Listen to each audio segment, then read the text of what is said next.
SNK is one of the world's top-notch manufacturers of arcade games and powerhouse graphics, especially back in the 90s with their multi-video system arcade hardware and their advanced entertainment system home hardware. One of SNK's hidden gems is a side-scrolling platforming game in the vein of Super Mario Bros. Called Blues Journey, also known as Rugai in Japan.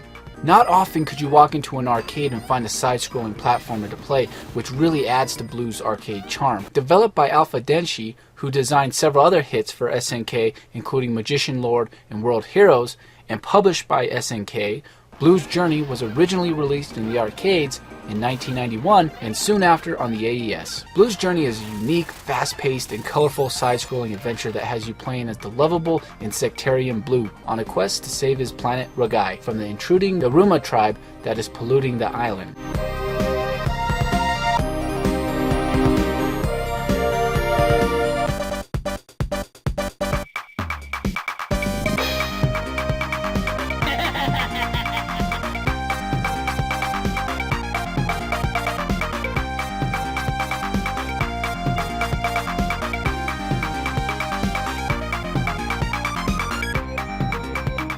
Through the 6 area zones, you sport a leaf as your main weapon to defeat your enemies, including lizards, Vikings, and birds by throwing your leaves at them, which knocks them upside down, at which point you can pick them up and throw them at other enemies on the screen to kill them Super Mario Bros. 2 style, baby. As you go along, you will pick up additional weapons such as boomerangs and bombs.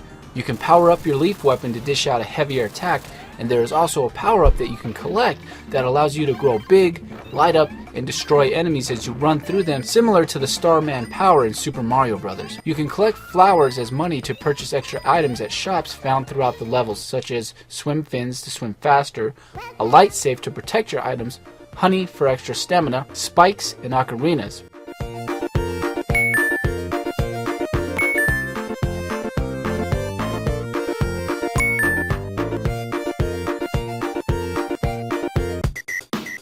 Also, there is a witch in the game that can place curses on you. To break the curse, you'll run into a shoekeeper later in the game who will play a song to rid you of the curse. You will also run into characters in the game that can assist you if you have enough flower money. For example, when you enter one of the character's shops, he offers to rent you a multiple choice of boats to ride across the level if you have enough flower money to do it.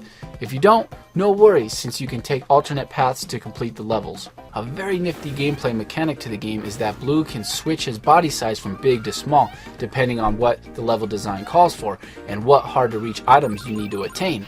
This allows for some extra cool gameplay. If you've ever played games like Super Paper Mario for the Nintendo Wii with its 2D to 3D on the fly gameplay, you know how cool it is to have those extra gameplay abilities that allow the player to rethink their way around the levels. Like Super Mario World, there are tons of items to be found throughout Blue's journey. You have 238 seconds to complete each level, and the levels end by jumping on a huge plant. The higher you jump, the more points you receive.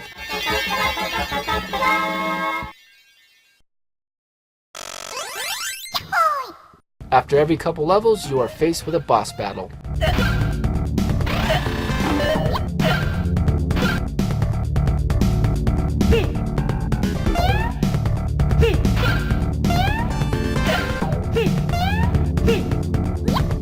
There's a lot of replay value to be had from Blue's journey. When you get the high score, you live happily ever after. When you get a very low score, you will get the cold shoulder from the princess. You get a special ending while you're cursed, and if you challenged your rival early in the game, he will challenge you again. This is a fight for the princess's affection. If you win, you get the princess. If you don't, you lose her.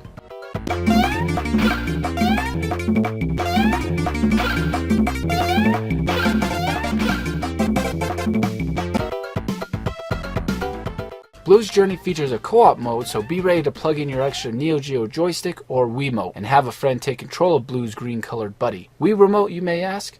That's right, Blue's Journey was released for the Virtual Console. Blue's Journey is a hidden gem for the Neo Geo because there was very few platformers in the arcade and on the AES system. It was sadly overlooked by a lot of gamers who knew the Neo Geo for shooters and beat-em-ups. A lot of people complain about Blue's graphics for being a Neo Geo title that looks more like a Sega Genesis or Super Nintendo game. This game is awesome and extremely fun, so judging it on its graphics is unfair. Besides, in all honesty, the graphics are part of Blue's charm and fit in for this genre of game for the time. SNK offered gamers a little mix of everything back in the day, including platformers like Blue's Journey that you don't want to miss. Blue's Journey can also be found on the Neo Geo CD released in 1994, and as mentioned earlier, on the Wii Virtual Console released in 2007 for 900 Wii points. Be sure to track down Blue's Journey and enjoy some simple and fun old school side-scrolling goodness. See you next time on Video Game Saga's Vintage Play segment. Be there or be square.